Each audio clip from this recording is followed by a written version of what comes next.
Sawa ka na ba sa magloto? Mag-break-in naman pag may time ang kumpare kong bagong motor. Dapat natin samahan yan. Yung tipong break-in lang na uwi sa liguan. Siyempre, hindi mawawala ang manami nga views. Lang tawa bala diri ang lugar sang San Joaquin sa baybay sang gad sang bato-bato sa may bugtong bato. Wala gid di makita nga bulkan ngayon.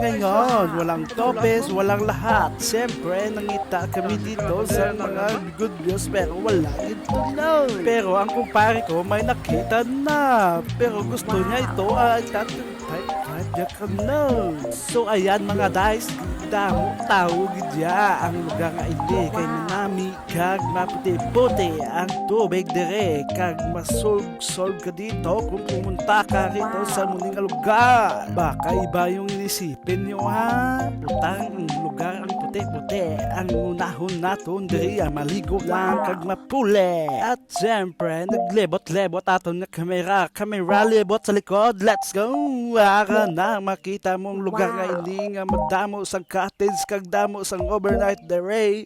Di ano pa ginahulat nyo? Kadto nakamudi kag mag-overnight. Hindi nyo na pagplanuhe kay makuris-kuris lang na kag madruweng. Ara na kami makulor-kuluran ni namon. Hindi ang plano nga wala nga sa plano pero dire kami nagkanto. Lantawan nyo bala ang tubig sa maputi-puti sa maputi sa imong nga mata, labot sa dalom.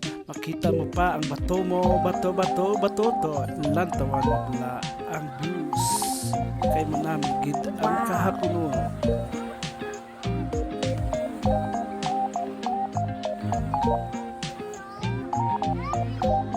Wow.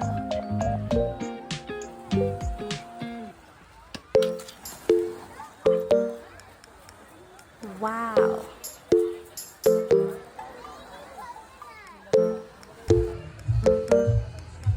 Wow.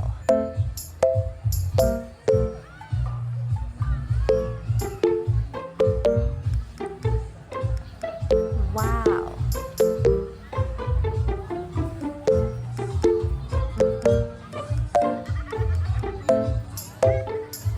Wow.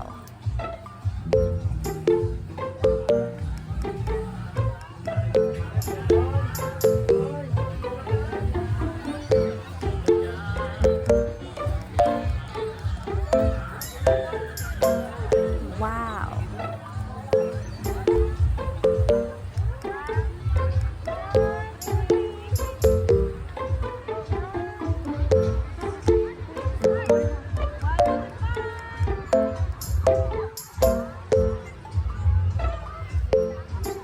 Wow.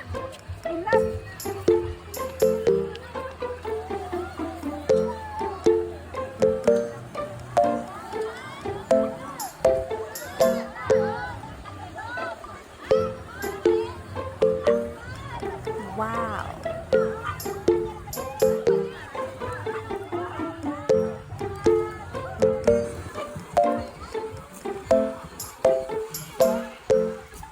Ayan o. Kanto di sa kanto di sa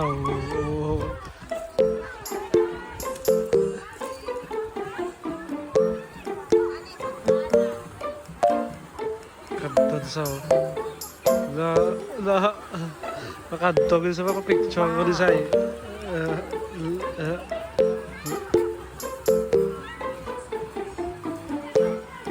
Wow. dua ka bubo. Wow. Usa ka mga depe? Ito kayo mapapicture na tatlo.